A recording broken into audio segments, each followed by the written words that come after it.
which means what this is. This is 苏式火锅 Suzhou-style hot pot.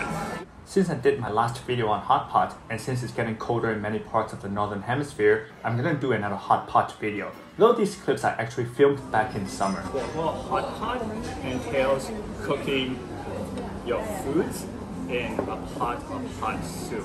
So it sounds like something for the cold winter days, right? Well, no, not exactly. Because it's eaten throughout the seasons, including cold winter days, but also hot, sticky summer days. Hot pot is also widely eaten in southern China, where winters aren't that cold. In fact, the mala火锅or numbing spicy hot pot of Sichuan Chongqing is probably the most popular type of hot pot. And then there is 潮汕鱼肉火锅, a beef hot pot from the Chaoshan region of Guangdong, which has gained a lot of popularity in recent years. And also from Guangdong is the da mian lu, or Cantonese-style hot pot.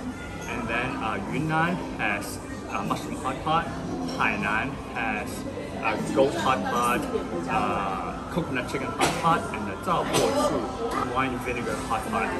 Zhejiang has chrysanthemum hot pot. So these are some examples of the hot pots in southern China.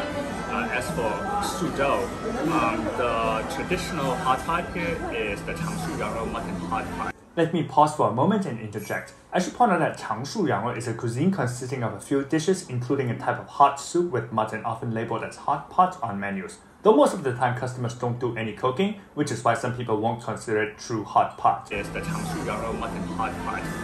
Which means what this is. This is 苏式火锅 Suzhou-style hot pot, which isn't really a part of the local culinary heritage, but it's inspired by 松鼠桂鱼 the squirrel fish.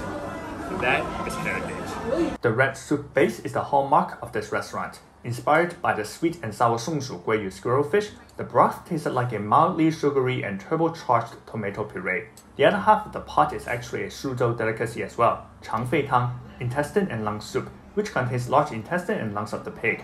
Barely any seasonings used in the soup, making fresh ingredients and a thorough cleaning all the more crucial. The former maximally prevents icky stuff from seeping into tissues, which simplifies the latter. Some of the foods available are pretty common hot pot offerings, such as beef slices, pork kidneys, and tofu skin. Some have more of a local flair, such as this 油面筋晒肉, pork stuffed fried gluten, a common dish in the region around Suzhou and Wuxi. After a long hot bath in the red soup, the result tasted like a giant bacon-wrapped meatball, except the savoriness and smokiness have been replaced by sweetness and tanginess. Other ingredients have been given a Suzhou label, but I feel like they're more akin to inspirations from other southern Chinese cuisines, like this 素式自制酒腊肠 homemade Suzhou-style wine sausage. My Suzhou friends haven't heard of Suzhou sausage before. I suspect it might be an ode to wine-heavy sausages of Shaoxing, a city in neighboring Zhejiang province and a cradle of yellow wine.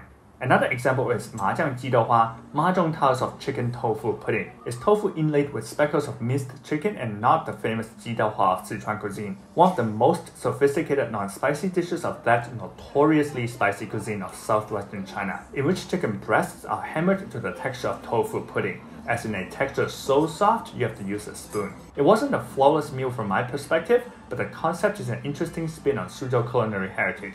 Perhaps the business will take off one day. 再见。